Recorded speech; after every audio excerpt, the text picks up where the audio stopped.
Chapter 3 of Sunday Nights at 7, The Jack Benny Story, by Jack Benny and his daughter Joan. Despite what he said about liking women who were ladies, in the old-fashioned sense, I'd like also to point out that Daddy's kind of woman was strong-minded, unpretentious, down-to-earth, funny, and at the same time feminine. Daddy liked women in general, better still if they were beautiful, dynamite if they were ballsy, Barbara Stanwyck, Ann Sheridan, Carol Lombard, and, of course, my mother. I didn't hear love knocking. Like every turning point in my life, it came accidentally without fanfares. I didn't realize that here at last was my dream girl. I was just going to a party in Vancouver, in British Columbia, a party I didn't really want to go to. It was 1921. I was still a struggling violin act with jokes.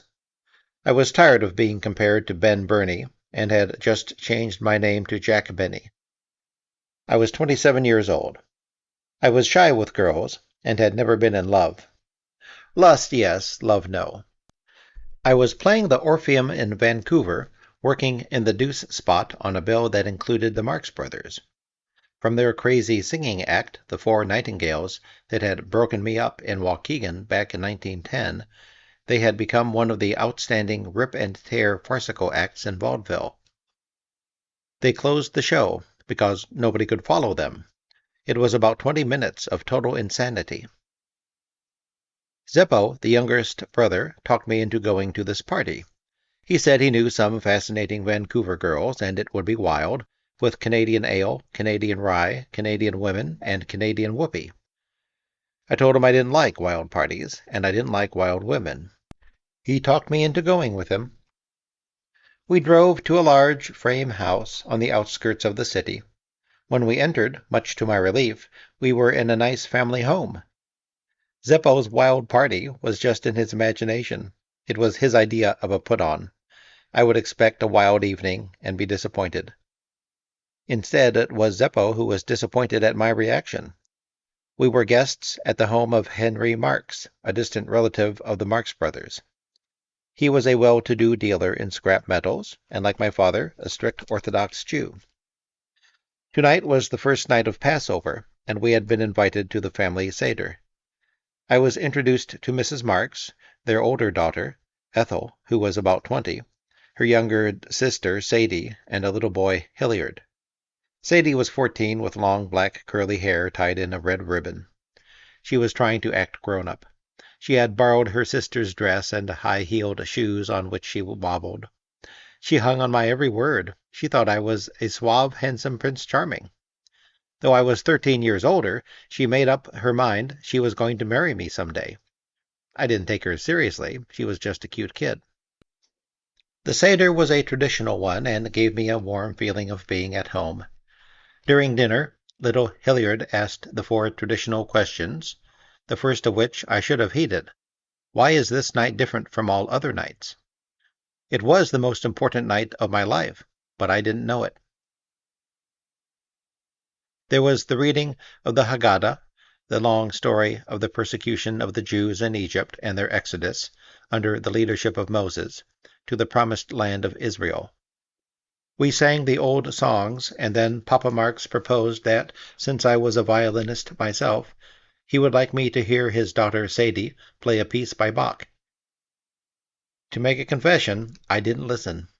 I'd always hated auditioning girl violinists, and I whispered to Zeppo to make some excuse so we could get out of there before we had a whole evening of amateur fiddling.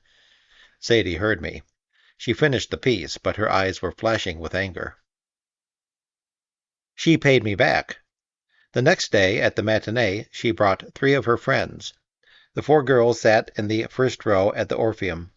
During my whole act, they stared up with vacant expressions. They didn't laugh once. I didn't recognize Sadie Marx. I had already forgotten her. But I was very upset by 4 girls in the front row not laughing. 2 years later, Sadie moved to San Francisco with her family. I was playing the Pantages. She came to see the show, and afterward went to the stage door to say hello. She said, "Hello, Mr. Benny, I'm—" "Hello," I said, and walked right by her.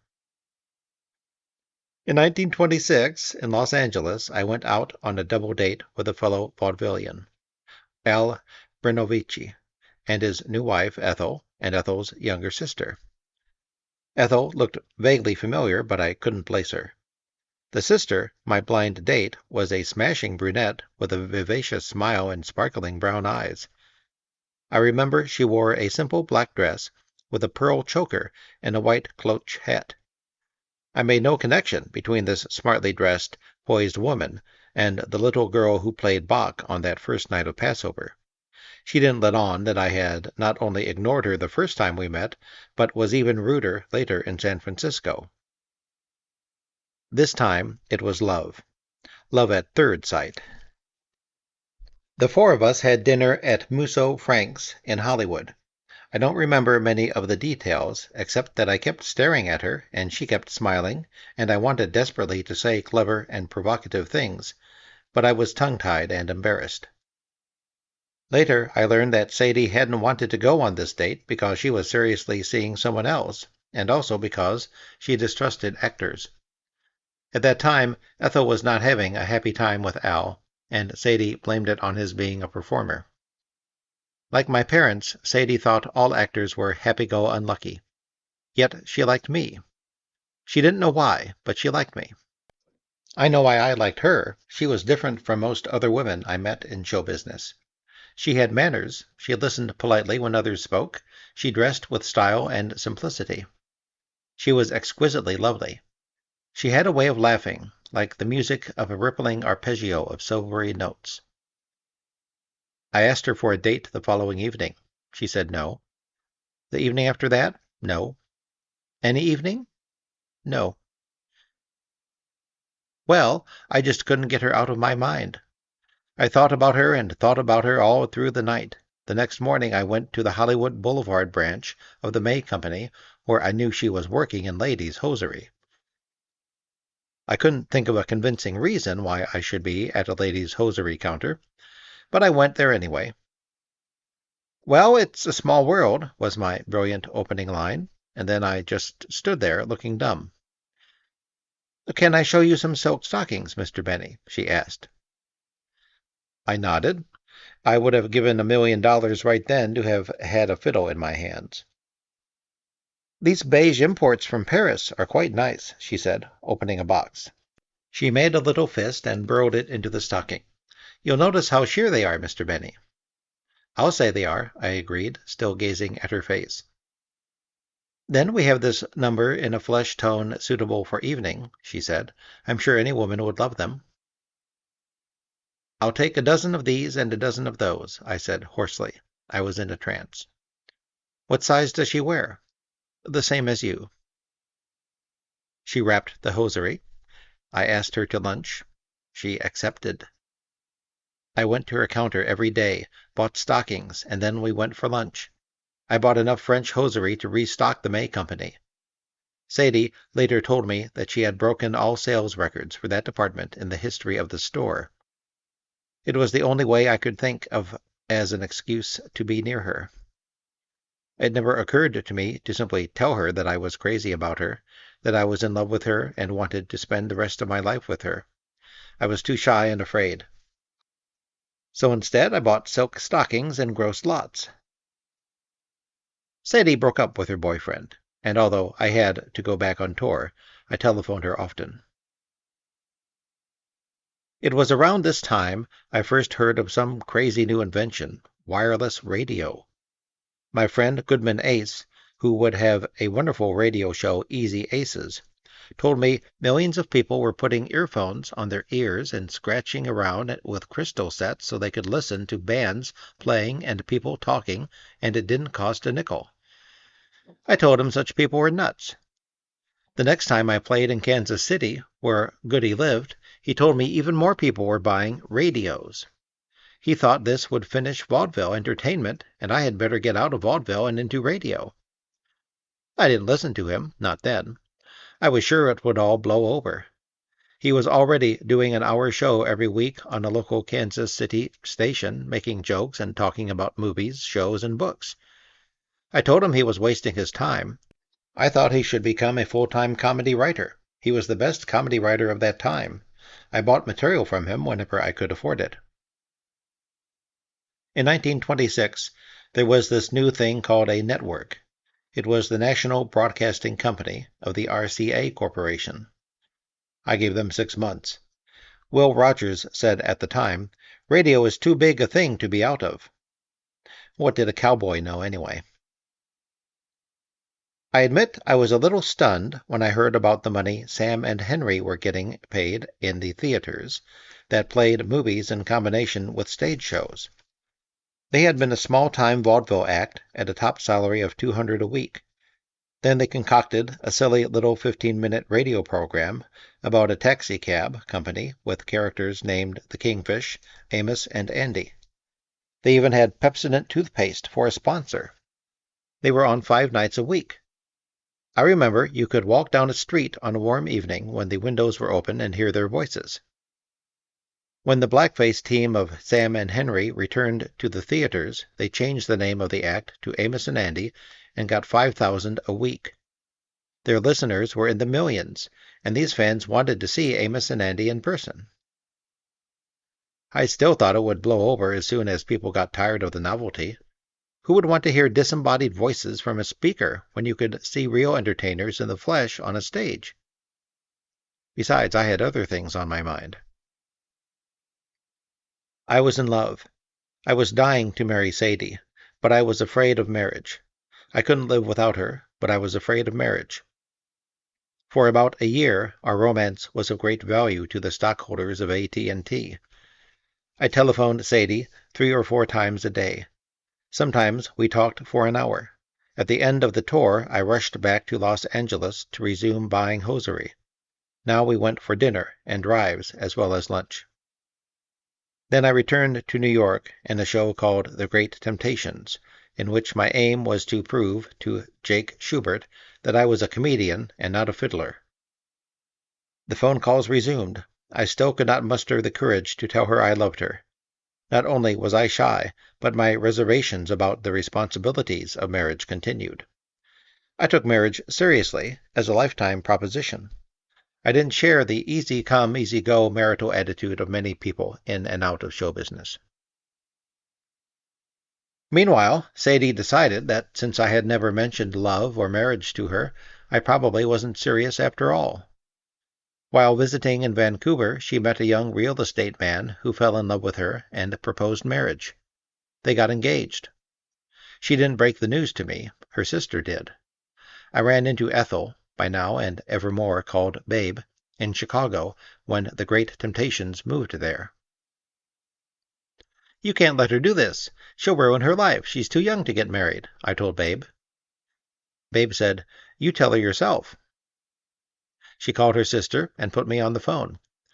"Listen," I cried, now so worked up I forgot I was shy. "What's this I hear about you getting married? You're too young to get married. Come to Chicago and talk to your older sister and to me." Sadie came to Chicago to talk it over. First, she talked it over with Babe, and on Sunday we drove out to Lake Forest, where my father was then living. She talked it over with my father. We drove to Waukegan, and I showed her the sights. Later that evening, she talked it over with me. "Are you really in love with this man?" I asked. "I thought I was," she replied, looking me straight in the eye, "but now I'm not so sure." "Are you really going to marry him?" "Yes." I hesitated. I cleared my throat. "Well," I said nervously, "I wasn't planning to get married. I mean, never in all my life. But if I were ever to get married, I would certainly plan to marry you, and if you would say you would marry me, I would marry you." "I don't know what you mean, Jack." "I think we ought to get married." "Why?" "My father likes you." "Really?" "You could join my act." "That's a silly reason to get married." "I'm going to use a girl in the act. Look at George Burns and Gracie Allen. They're married. They work together." "I'm not an actress." "You could be." "Oh, Jack," she said. I finally blurted out, "What I mean is I love you and I want you to be my wife." "You said I was too young to get married." "To him, maybe, but not to me." She accepted. We were supposed to get married the next Sunday because there were no Sunday performances, but I was afraid if we waited until Sunday, Sadie might change her mind. We got married on Friday, January 14th, 1927. We used my mother's ring because there was no time to buy one. It was an intimate affair at the Clayton Hotel in Waukegan, attended only by my father, Babe, and Al Brenovici, the rabbi, and one family friend. It was an Orthodox wedding. When I stepped on the wine glass at the end of the ceremony, Sadie fainted dead away. It had been snowing heavily all week, and I had to drive back to Chicago to give a performance that night. It was a long, hard drive. We all had dinner after my show, and that was it. Not even a honeymoon. A few months later, Sadie suddenly asked me if I remembered a Seder in Vancouver with Zeppo Marx. I'll never forget it, I said. There was some silly little girl who played the fiddle, and she was ridiculous, all dressed up in her sister's clothes. That silly little girl is your wife, Jack, she said, grinning from ear to ear. The first year of marriage was tough on Sadie. If she hadn't been patient and sympathetic, it wouldn't have lasted 6 months. You see, I was 33 years old, and I didn't think of myself as a married man. Mentally, I was still a bachelor.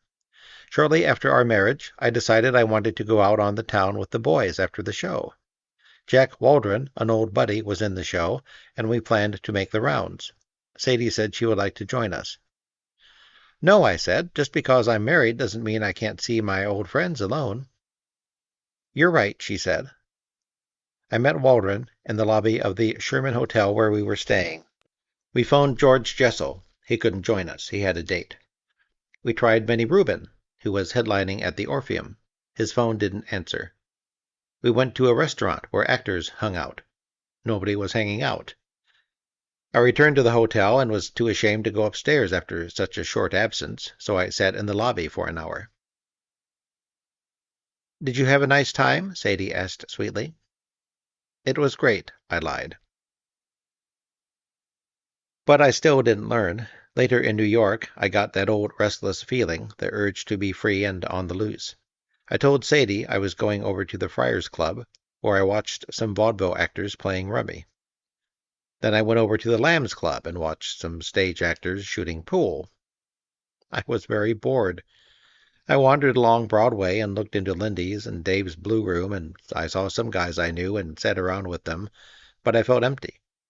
Something was missing, but I didn't know what. Suddenly I knew. I wanted to be with Sadie. I was bound to her not just by a legal document and a religious ceremony. I was linked to her by love. Soon our best friends were other married couples in show business, and we went around with them every night when we were in the same cities. Our group included Burns and Allen, Benny Fields and Blossom Seeley, Jane and Goodman Ace, Fred Allen and Portland Hoffa, Eddie and Ida Cantor, Jesse Block and Eve Sully, and Jack and Flo Haley. We all remained married to our original mates.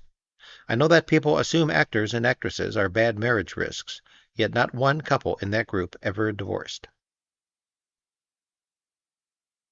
Sadie never wanted to be in the act. She hated performing. Even though she was born with an instinctive gift for comedy, and she was a good critic of material, she only wanted to be Mrs. Benny. In 1928, I was breaking in a new act and using a dumb girl for about a 4-minute routine. I was working in the Orpheum circuit when the girl took sick and had to go to the hospital. So I asked Sadie to help me out for a few weeks till she recovered. Sadie did it. She was as nervous as a cat on a hot stove, but she forced herself to do it. She shook so much she had to hold on to my arm while she spoke. I knew about stage fright. I wrote the book on stage fright. I assured Sadie that you could be scared to death inside, but an audience would never know it. As long as you looked sure of yourself outside, it didn't matter. Sadie was a natural as a comedian, and the first time she walked out on a stage, she was a professional. A comedian is not necessarily someone who cracks jokes or makes funny expressions and does wild pieces of business. Sometimes he or she is a subtle interpreter of lines and situations. Sadie knew instinctively that she must not read comedy lines as if they were hilarious, and she was waiting for the laughs. She believed in her lines when she said them. She let the audience discover the humor. The trick in playing comedy is to make an audience believe what is going on, and for this you have to believe it first yourself. This is why I think a comedian is basically an actor. The art of comedy is like the art of acting, except that in comedy, the actor has to be able to believe the most preposterous and exaggerated things. Sadie became part of the act in Seattle, and was she ever a hit? Much later on my radio program, the name of her character was Mary Livingston. This became her name in everybody's mind, and finally she changed it legally. She's been Mary in my mind for so long that, frankly, it's been an effort to call her Sadie here. Anyway, after Seattle, we played a week in Oakland and a week in San Francisco. Then in Los Angeles, the original actress recovered and rejoined the act. After opening day, the manager of the Los Angeles Orpheum told me, "I can't understand this, Jack. I got reports from Frisco and Seattle that you had a terrific new performer, but I got to tell you honestly that your new partner stinks and the act is dying. You'd better get rid of her. What I don't understand is how she got such raves in Frisco." Well, you see, the managers in Frisco and Seattle, they saw me with a different partner. Who was this partner? That was my wife. He advised me to pay off the girl and put my wife back in the act, which I did. It was a hit again. One evening, some executives from Metro-Goldwyn-Mayer came to take a look. They had been looking for a suave master of ceremonies for Metro's first all-talking, all-singing musical motion picture. Hollywood was going through the sound revolution. Irving Thalberg, Metro's executive producer, had decided to make Hollywood Review of 1929. There would be musical numbers, comedy skits, drama sketches, singing and dancing. A big chorus number to a new song, Singing in the Rain, would be included. Such stars as John Gilbert, Norma Shearer, Joan Crawford, Lionel Barrymore, Laurel and Hardy, Marion Davies, and Buster Keaton would make cameo appearances. They wanted someone sophisticated to tie it all together. My agent, Sam Lyons, told Thalberg that he knew of a witty, handsome, dapper MC, and all he had to do was catch my act at the Orpheum in downtown Los Angeles. He did, and I was hired. After he saw the first day's rushes, Thalberg was so excited that he signed me to a 5-year contract starting at $8.50 a week, with raises every 6 months. Imagine, me a movie star. I couldn't believe it.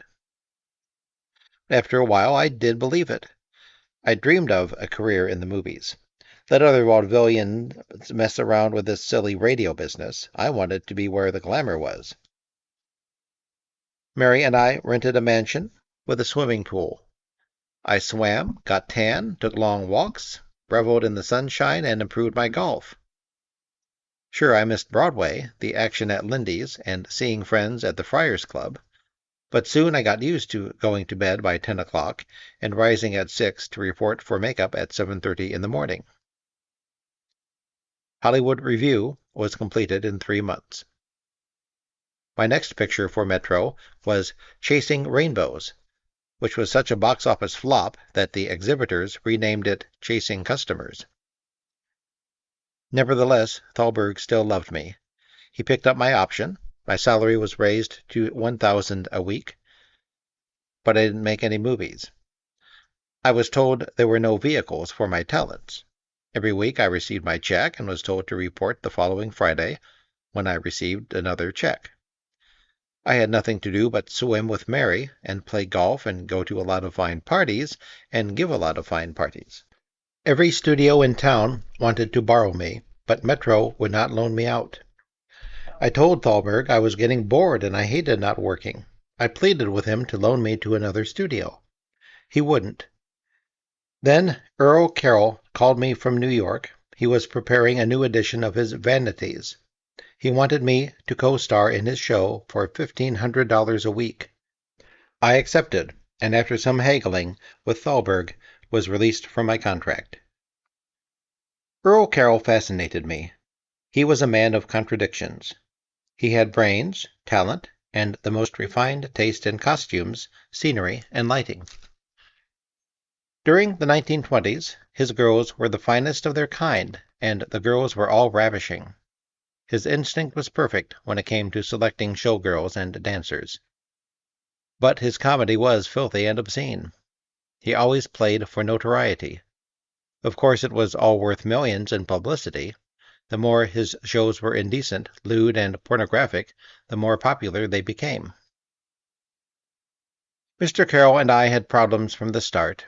I refused to play in the dirty skits and spent more than a few sleepless nights waiting to be fired. But he gave in. Those skits went to another comic, Jimmy Savile, and I was allowed to do my regular monologue in the second half of the show. When we opened on Broadway, the first scene showed 70 stunning girls sitting on a fence while the overture played. Everyone agreed that not even Ziegfeld offered such a riot of color and beauty. But some of the comedy material was so smutty that even sophisticated New Yorkers were offended. Robert Benchley of The New Yorker found 50% of the show cheap filth. He suggested that all the dirty material be put in Act 1 so people could have a leisurely dinner and arrive to enjoy the good things that would all be in Act 2. I'm happy to say that I was included in the 50% he liked. He said, "Mr. Benny has long been a weakness of mine. Probably the straightest player of all our review comedians, he can, by drawing in his cheeks ever so slightly, or changing the angle of his hat a fraction, or even simply by pausing before reading a line, give an invaluable grace to the clumsiest witticism, and he has plenty of chances to work this miracle in some of the sketches in which Mr. Carroll has placed him."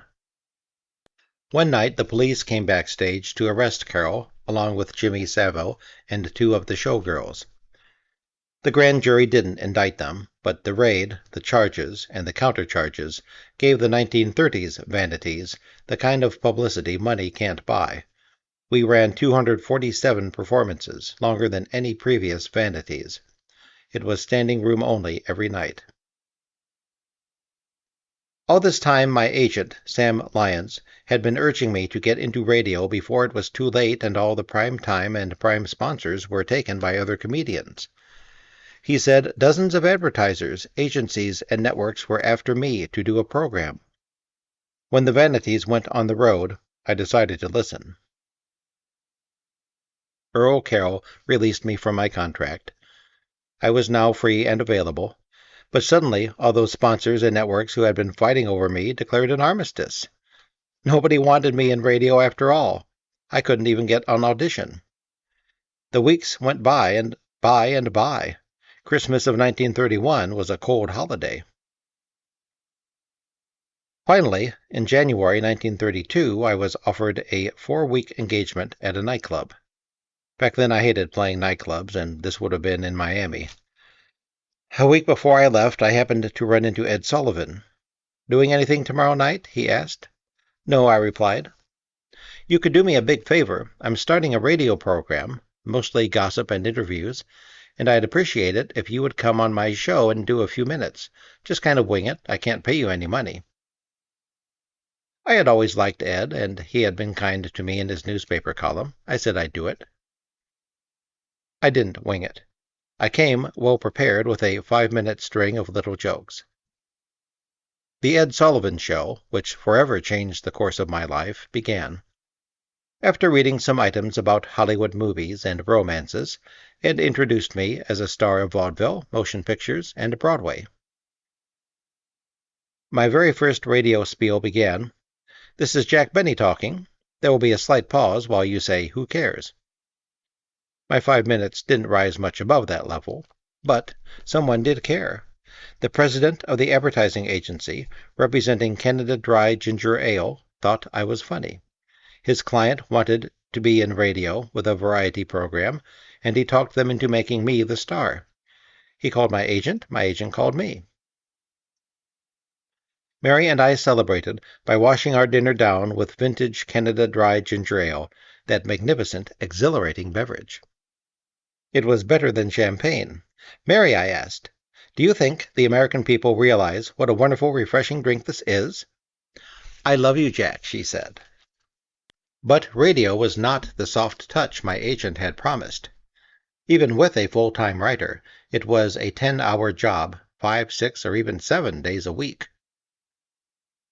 After Canada Dry, our next sponsor was, briefly, General Tires. I made an agreement with them. I wouldn't tell them how to put treads on their tires, and they would let me tell my jokes and do comedy commercials my way. I found a wonderful announcer, Don Wilson. Don was not as round and fat as he later became, but he was plump even then. He had a warm voice, he could read a commercial with laughter in his throat, and he proved a great foil to play against. It was now that my radio character, who was the butt of the jokes, began to emerge. I made an important discovery one evening, thanks to Mary, while listening to the Ed Wynn Show. We were trying to analyze why one joke that got a big laugh from the audience was funny, when another that we liked much better got only a titter. Mary said, "You know, Jack, Ed is playing the show to a studio audience. He must be doing sight gags that get laughs, but it doesn't mean anything to us at home." She was right. The radio audience totaled approximately 30 million, but it really consisted of small family groups. I felt that I now understand the medium. I would play to those family groups and get them to know me and my family, the cast, as real people with real problems. Exaggerated people, yes, but fundamentally honest and true to life. General Foods became my sponsor in October 1934. They had introduced a gelatin product that they called Jell-O. It came in 6 delicious flavors, all of them totally ignored by the consumers. Knox was the best-known gelatin then, and Jell-O couldn't seem to make a dent in the market. From coast to coast, stores were stocked with mountains of unsold Jell-O. The board of directors considered scrapping the entire product, but as a last-ditch stand, they hired me. They were so desperate that they gave me a completely free hand with the commercials, as well as the format of the show. I warned them that I wouldn't make ridiculous claims about Jell-O. I intended to make fun of it, and predicted I would sell a lot of Jell-O. They gambled. The risks were increased because they owned a Sunday evening time, and in 1934 the Sunday evening hours were considered undesirable. Mondays through Thursdays were the big radio nights. I was given 13 weeks to prove myself, and off we went, on the NBC Blue Network, Sunday nights at 7. That ends the chapter. Thank you for listening. If you're already acquainted with Jack Benny, let me know how you found out about him and what you think of him in the comments. And if you don't know him and for some reason are actually still listening to this, please let me know what you think. Thank you.